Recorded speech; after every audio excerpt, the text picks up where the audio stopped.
பணித்துறைகள் பிப்ரவரி 27, 2026 இன்றைய தியானத்திற்கான தலைப்பு ஆவியானவரின் ஆற்றல். தியான வசனம் எபேசியர் 4:30. அன்றியும் நீங்கள் மீட்கப்படும் நாளுக்கென்று முத்திரையாக பெற்ற தேவனுடைய பரிசுத்த ஆவியை துக்கப்படுத்தாதிருங்கள். தாவர உலகத்துல மிக நுட்பமான ஒன்றாக மர அள்ளி, அதாவது உட்லில்லி கருதப்படுகிறது. மரம் அள்ளின்னு சொல்றது ஒரு மரத்தையும் குறிக்கும். அந்த மரத்தை பார்த்துருப்போம், அது மிகவும் வாசனையான பூக்களை பூக்கும், அது உயர்ந்த நிற்கும். ஆனா இங்க பேசுற மரமல்லி ஒரு தாவரம். இது ஒரு அழகிய பூச்செடி.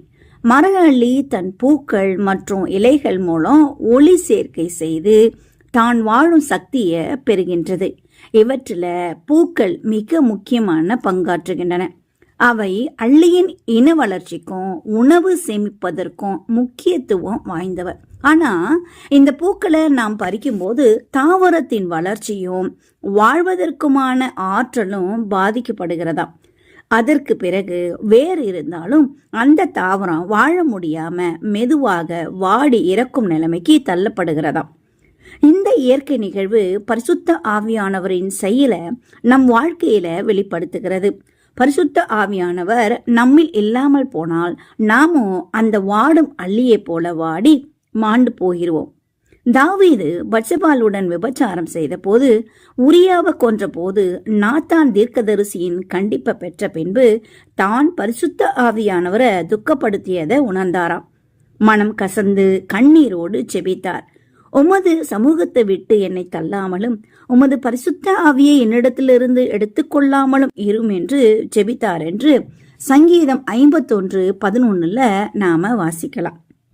பரிசுத்த ஆவியானவர் நம்மை வழி நடத்தி தேவனுடைய சித்தத்திற்கேற்ப நாம் வாழ்வதற்காக நம்மில் வசிக்கிறார்.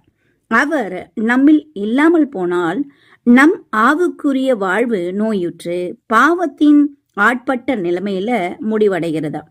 நாம் பாவத்தில் தொடர்ந்து வாழும்போது அவர் துக்கப்படுகிறார்.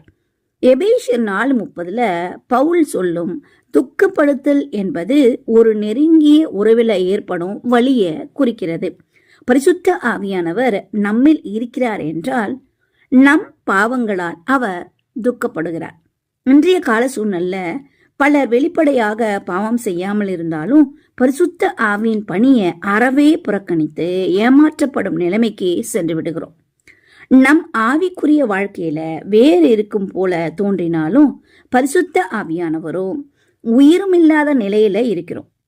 இந்த நிலையை மாற்ற நாம் மனம் திரும்பி ஆவியானவரை வரவேற்க வேண்டும்.